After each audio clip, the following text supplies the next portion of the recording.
mga kapatid, today ay nagsasaing tayo. This is not my first time, pero hindi natin naglag ang first time ko. I think this is my third time. This is my second washing. Now, time to... Ganyan. Lakasan mo, parang isang dalawa dito. Ang dalawa na yan? Yes. Taro na.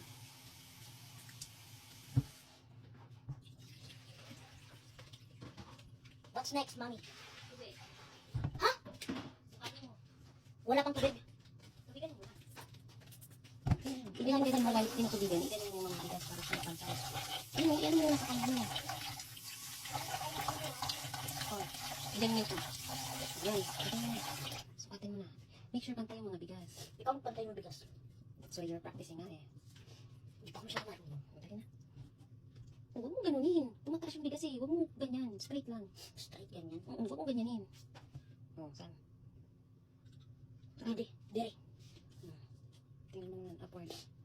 Sa gitna ka. O ano? Kulang yung tubig? Yes. Parang mali ang sukat mo anak. Kapag na. Dito nga. Sukatin mo ulit. Sa ilalim. Yung bigas. Oh. Wait lang. Oh, yung tubig. Nakaslant ang kamay mo oh. Kailangan straight.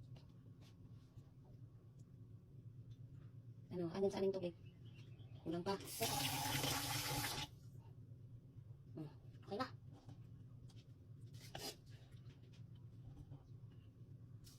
Okay na.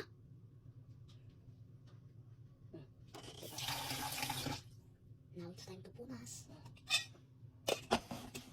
First the towel. Sino mo yung ano mo ha? Ikaw ka na. Kaya na. Here's the last step, guys. Now iharap dito ang rice cooker. Careful. Don't hold the ano.